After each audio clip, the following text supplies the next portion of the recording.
I've been thinking all week about what I'm going to say about my mom. As you can see, there are so many words to describe the kind of person that she was. And the impact that she had on all her friends and strangers and random people that she would talk to all the time that totally embarrassed me all the time because I was so shy. She had a huge impact on everyone that she ever touched in her life. And I don't really have words to describe what it was like to be her daughter. Because like my sister said, she really is the best mom ever. But I do have memories, stories to describe how she was, And, a funny story, our little dog, Paquita, she's been with us for almost 7 years. And one time we lost her. She jumped out of the car, and she was lost, she was gone. We were trying to look for her. And my mom just happened to be there visiting us that day. And she went the next day, and she went door to door to businesses. Have you seen a little dog? It's about this time. She was asking random strangers. I couldn't do it. I was out there calling for Paquita, but I couldn't go up to people and, ask. And she got some hints. She got tips on where she was, and it led us to finding her. And that's who she was. That was the kind of person she was, If you had a problem, she was right there to help you through it and figure it out. I think in the last, 8 years or so, 9 years since Kurt was born, and since these girls became part of my life, she stopped being mom and she became grandma. And everybody called her grandma, And I think she took that role really seriously, and she put her entire being into giving life to these kids, And I'm just gonna tell a little story about a funny game called Pokemon Go. Some people may have heard of it. These kids have started playing it, and they're always looking around trying to find, the next little Pokemon character, and they're digital, of course. They're not actually like sitting out in the lawn somewhere, they're not little lawn gnomes. But the first time that my mom heard about it, Tava sent her a picture with a little Pokemon on her shoulder. And my mom, came to me and asked, well, you guys went out for a walk. Did you see any Pokemon? Were there Pokemon like out on the sidewalk or something? I'm like, no, Mom. It's just in the phone. It's just digital. She didn't really get it until later. But that's how she was. Like, she took an interest in everything, even stuff that was beyond anything that she really would have cared about otherwise. And the funny thing is, she taught us a lot, I think, about, just oneness and synchronicities, and just really believing and speaking the words, that you want to experience in life. And, and I feel really special because, the day she passed, Kurt came to me that night, and he said, Mom, I'm sad that Grandma passed away, but 1% of my brain is happy today. He said, after she passed, I got your phone, later that afternoon, and I was going on Pokemon Go to see if I could find any Pokemon.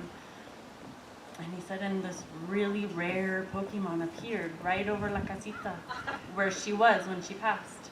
The little guest house behind Susan and Kurt's house. And I said, wow, that's a gift from Grandma, that's good. You can feel happy about that. And I don't really know that much about the game, so I didn't know what character it was, but I told Tava, and she went and looked at what character he found. And he found a Taurus, which was her horoscope sign. And so I know that she's that she's with us still, and I know that,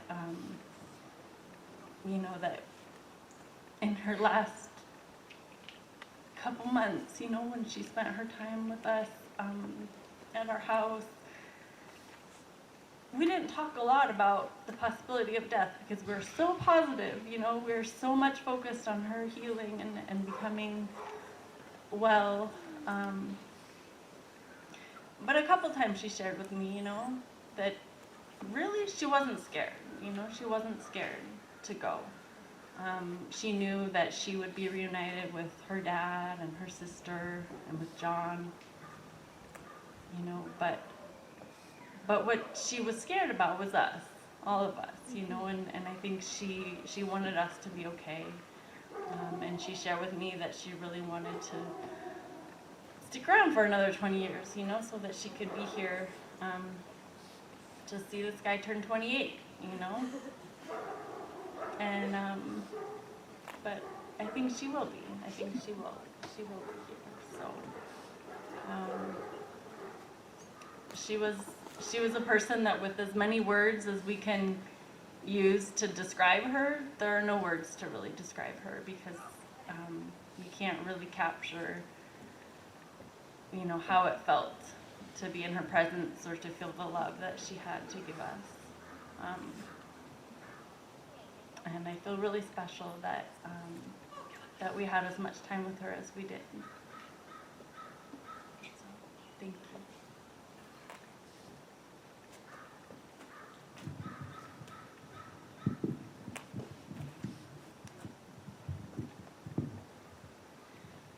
I remember seeing Grandma at least like 20 weeks ago, I believe, and she was standing up. She was walking around on her own, like only to enter the kitchen actually. She would just knock on the door and somebody would open for her.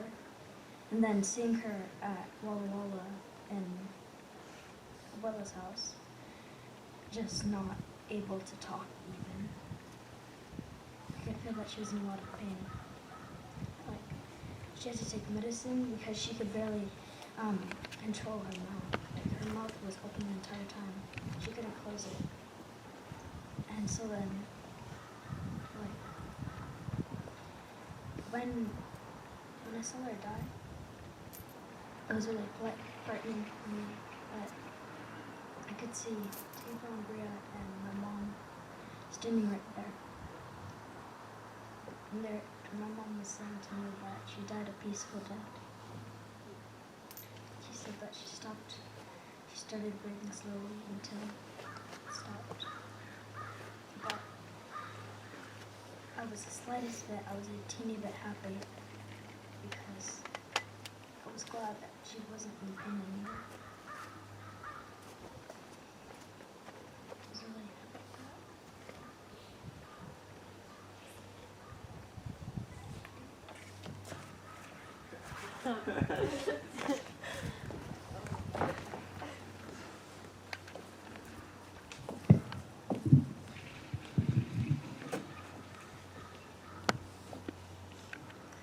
That's an unusually thoughtful and an unusually lucky young man. So we'll bring to a close this time of sharing memories